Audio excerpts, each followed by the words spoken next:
Продължаваме още от деня с журналиста, моя колега Тома Томов, и ще говорим естествено за човека с най-голяма власт в света. Нали все още президента на Съединените щати се смята, че е човека с най-голяма власт в света?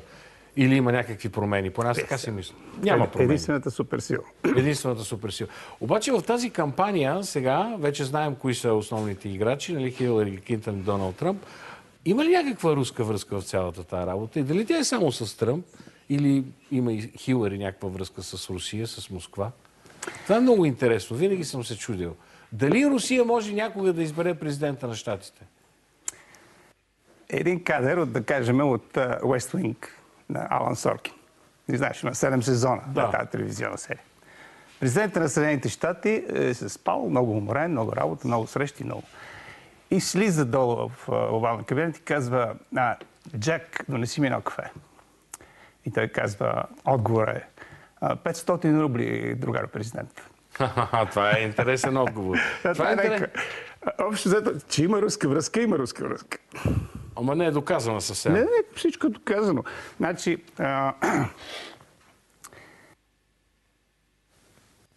той вече за него си писа като манджурския кандидат. Знаеш, манджурския кандидат за знаменития филм. Да.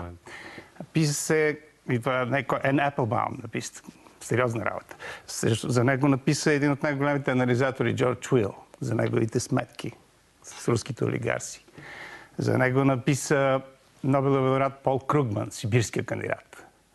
Ню Йорк Таймс. Тоест, ти, ако погледнеш днеска в Политико, много интересно, има един много интересен анализ на това, което са неговите сметки и сделки с един много голем руски олигарх, казва се Риболовлев. Този Риболовлев е типичен руски олигарх. Нали? Знаеш, те са натъпкани с тестостерон и водка. Той има, купил на 22 годишни, 140 годишен, естествено борсов играч, нещо продава торове, но е 7-8-10 милиарда. Сега се е развел с жена си към 7 милиарда, иначе беше над 10 милиарда. Влиза в най-голямата... Но не рубли, нали? Не рубли. Не, долари. Той човек решил да си купи нещо в Америка. Той си купил вече един за 90 милиона в Манхатън апартамент. Купил си насално там постат други работи, не говорим за футболни отбори, яхти, но решил да си купи един имот, който го продава Доналд Тръмп. Доналд Тръмп го купува наблизо до неговото имение в Флорида. Купува го за 40 милиона и иска да го продаде за 100. И успява. Не може да го продаде 2 години. И най-накрая? Сваля цената, но най-накрая опитва се чрез то Руснак. Руснака го купува за 95 милиона. Чудесна сделка. Не, 100 е там с комисионите, защото той много обича кръглите числа. И го продава. Той емоция на Руснака. Освен да той прави неговия един от главните му менеджери, Пол Манафорт, работеше на пари на Янукович. Точно така, за украинския президент. Сега, мога ли да те спра обаче до тук, защото искам и аз да влеза в този разговор. Проблемът е, че тук има и Хилари Клинтън има една история. Да. Не, първо искам да свършим с Тръмп, отиваме след това на Хилари Клинтън. Сега, март, миналата година, 2016, има едно образование, което нарича себе си Republican National Security Community. Чувал си за него. Това са 100 човека от Републиканската партия, които излизат с едно отворено писмо. Март 2016. В него казват така: правят го на пух и прах Доналд Тръмп. Определят го като непостоянен, агресивен, без ясна визия, непоследователен, авторитарен, опасен за Америка и света, и в икономически, и в политически план. И въпреки това обаче той е номинация на Републиканската партия. 14 месеца, като тръгна да се номинира, той беше най-голям майтап в Нью Йорк. Блумбърг го прави също. Един човек като Шон Пен го нарича мастурбиращ нацист. Джеймс Камерон го нарича луд. Ти знаеш, Ромни го нарече идиот. Блумбърг казва, истината е, че най-богатото нещо на Доналд Тръмп е неговото лицемерие. Какво от това? От друга страна, на другия конгрес, на неговия конгрес, казваха: сложете и белезниците за Хилари Клинтън. И 75% от американците казват, че страната върви в невярна посока. И 67% от американците казват, че Хилари е нечестна и на нея не може да й се има доверие. Тоест, ти имаш някакви процеси, които върват в Съединените щати. Съвсем очевидно е, че и двамата кандидати не са приемливи. Един кандидат е завзел републиканската партия с това, което се нарича hostile takeover. Влезе в една партия и изцяло изтърбуши отвътре. Да. Тая партия няма нищо общо нито с Мит Ромни, нито с клана Буш, нито с Маккейн. Той е съвсем друго нещо. Като гледаш там цялата тази върволица от манекенки, спомни си, че той направи Мис Юнивърс в Москва.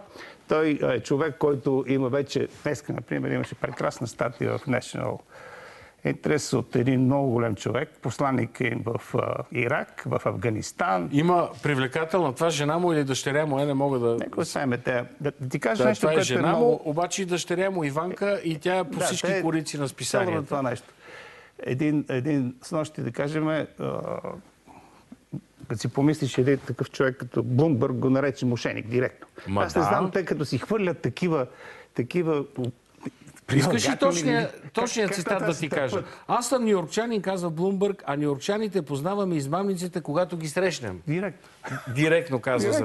Въпреки това обаче, шансът в момента на Тръмп да бъде президент с днешна дата е по-голям, отколкото на Хилари Клинтън. Защо? Битката едва сега започва. Ние само имаме началото. Аз няма да се очуда. Има много по-тежки неща. Аз като си спомня в Америка беше много по-разделена от сега. Когато убиха Робърт Кенеди, когато убиха Мартин Лутер Кинг, тогава горяха 100-120 града.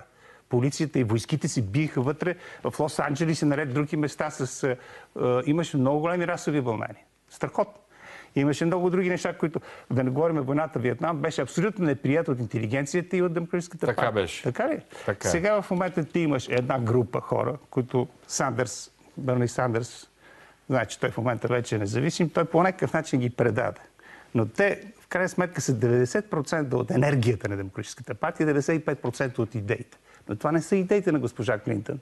Това са идеите на едно младежка, милиони хора, които искат да се промени системата. Има ли сила обаче Хилари Клинтън да го направи? Въпреки обещанието, въпреки това, което видяхме вчера. Кое е нейната основна идея на Хилари Клинтън? Тя казва, ще бъда президент на демократи, републиканци, независими на всички, които гласуват за мен и за онези, които не го направят, казва Хилари Клинтън. Получи от Обама. Ние имаме битка на естаблишмента срещу провокатори, смел провокатор, но той е провокатор, Тръмп. Той не е политик. Имаш целият естаблишмент, значи политици, големите пари, братя Колк, всички отиват там, отиват към Хилари Клинтън. Те застават като един, военните, големите, всички те мозъчните тръстове, всичко застава зад Хилари. Зад него седят едни хора, които, аз бих казал, всичко това, което е загубило от глобализацията. Защото той се позиционира като антиглобалист играч. Той и изолационизма също не му е чужд. Зелмайхер, това исках да кажа, той вече се говори за доктрината Тръмп в външната политика. Той иска като антиглобалист да играе една друга игра. Затова вече той, ако погледнеш, той, когато поставя и ние няма да жертваме една Рига или един Бургас за Лос-Анджелес или за Бостон. Това променя целият смисъл на НАТО. Той поставя под съмнение изобщо основни текстове от Североатлантическия пакт, така че... Той не само това, той иска по съвсем друг начин да се бори с ИЗИЛ, с Даеш. Нали? По съвсем друг начин той иска да се реши проблема с търговските договори. Това, което той иска да постави стена, нищо общо няма. Спомни си на времето Реген, който каза, Mr. Gorbachev, tear down this wall. Добре, в крайна сметка ти, като човек, който познава Америка, в тази кампания идеите ли ще побеждават или парите? Защото ние имаме много примери, когато парите са много и човека си побеждава. В този случай обаче май нещата не са точно така. Има огромен бунт отдолу. Има тектонически... Променя се парадигмата. Ние не знаем в какво влизаме. Старото не може да удържи, новото още не е дошло. И това ето един... Отиваме малко като социалистическа революция. Болшевишка по-скоро. Пеги Нунан, жената, която пише речите на Реган, го нарече френска революция. Добре, нека да е френска. Но истината е, че в Америка върви нещо, което не е много ясно. И тук за парите е много важен въпрос. Когато един Тръмп има проблеми и не иска да си покаже данъчните декларации. Да. Като частна фирма той има право. Но ти винаги можеш, ако му провериш частните декларации, аз съм убеден, че види, че той има връзки с руските олигарси. Те знаеш какво правят руските олигарси? Изнасят парите на Русия и ги пращат в Америка. Да, когато желаят. Но имаш проблеми с Хилари. Има един филм, може да го гледаш, той се казва Клинтон Кеш. Клинтон Кеш? Да, има го в интернет. Значи, истината е, че те с мъжа си в продължение 10 на години са направили 180 милиона от лекции. Само. Да, и лекциите не се пускат журналисти на тях и никой не трябва да ги види какви са. И са платени от кой? От не се ли заснемат? Никога не се заснемат, не се записват. Нямаш право. Освен това, никой не може. Има конфиденциално строга. А там казват ли какви са хонорарите? За 200, 300, 400 хиляди долара. От Goldman Sachs до Конго, Република Конго, до всички те, да кажем, държавиците в Персийския залив, знаеш ги, на шейховете, Южен Судан, такива страни. Плащат държавен секретар или, да кажем, държавен служител, който ходи и изнася лекции с огромни хонорари. И тя е мъже, т.е. реално това е проблем. И другия проблем, ако да кажем, действително руската разведка или който иде, Wikileaks, не знам как ще го наречеш, пусне нейните имейли. Там може да има такава информация. И ако изведнъж видиш двама кандидати, които имат финансови проблеми с една друга чужда велика сила или с неща, които са абсолютно незаконни, какво става с политическата битка вътре в Съединените щати? Това е много разделена страна, не както във времето на Виетнам, но разделена много страна.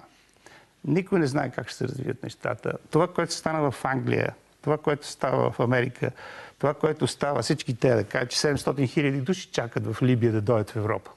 А за тях върват милиони още. Трябва да ги пазим, обаче тоест, да не идват. Ние идват. имаме един куп проблеми. Европа няма никакво решение. Ти ще разслуша, предполагам, госпожа Меркел. Да имаше една идея сериозна.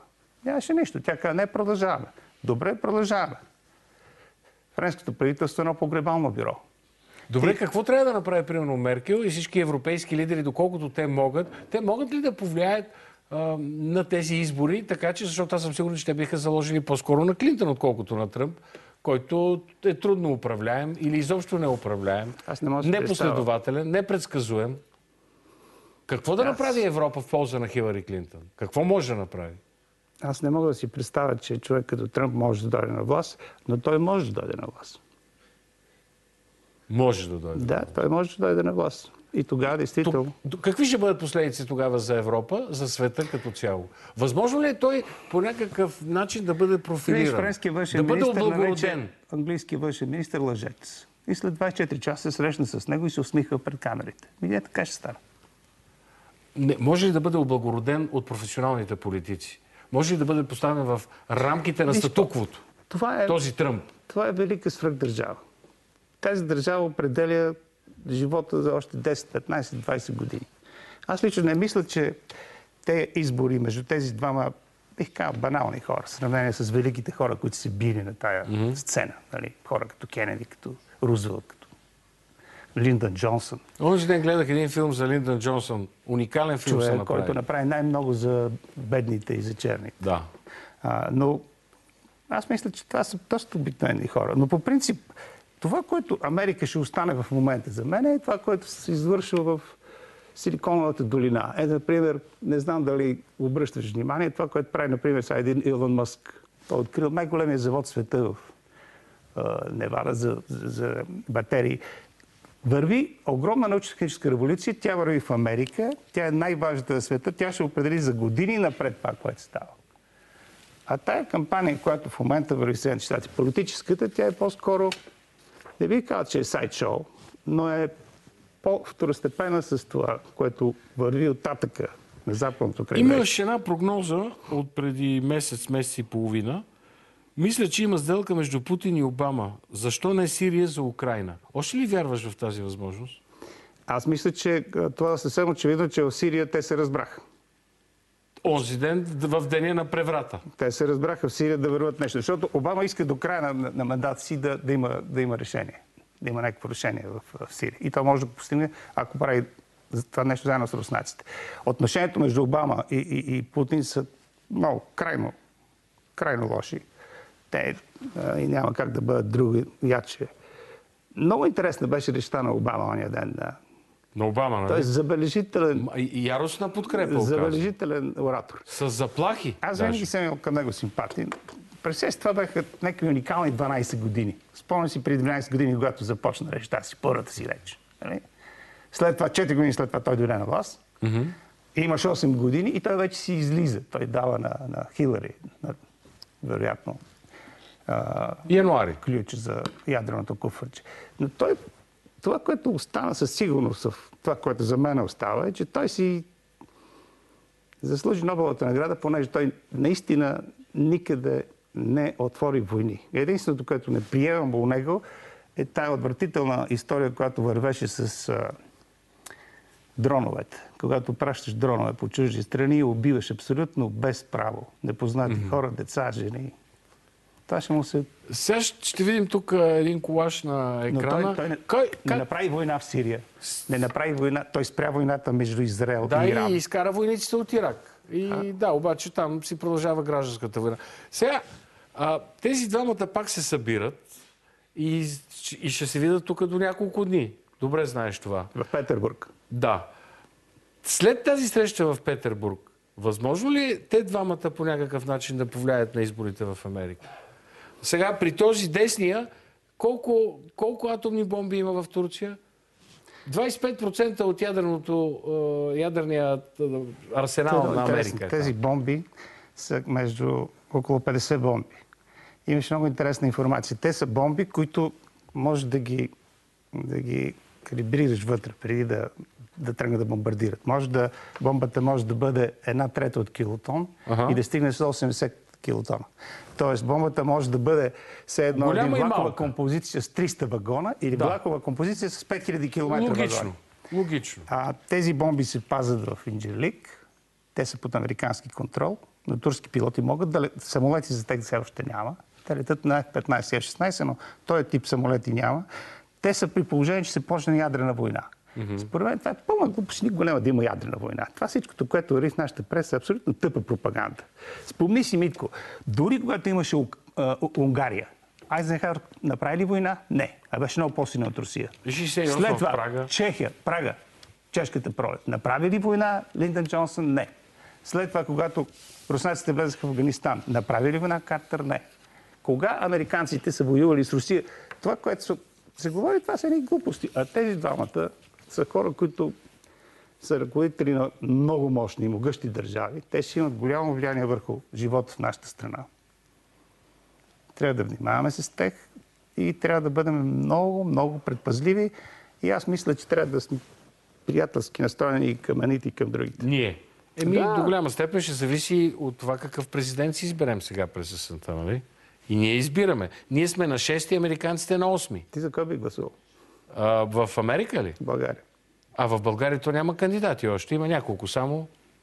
Рано ми е да избера. Като излезат всичките, тогава веднага ще ти отговоря. Хипотетично. Макар и не пред микрофона. Има ли кандидат? Моля? Има ли кандидат, който да бъде уважаван в Вашингтон, в Берлин, в Париж, има. Мадрид, момент. Царев. В Москва. Говориш за Царев в момента. Говориш за Царев в момента. Да, той не е номиниран от никъде. Нека да го номинират.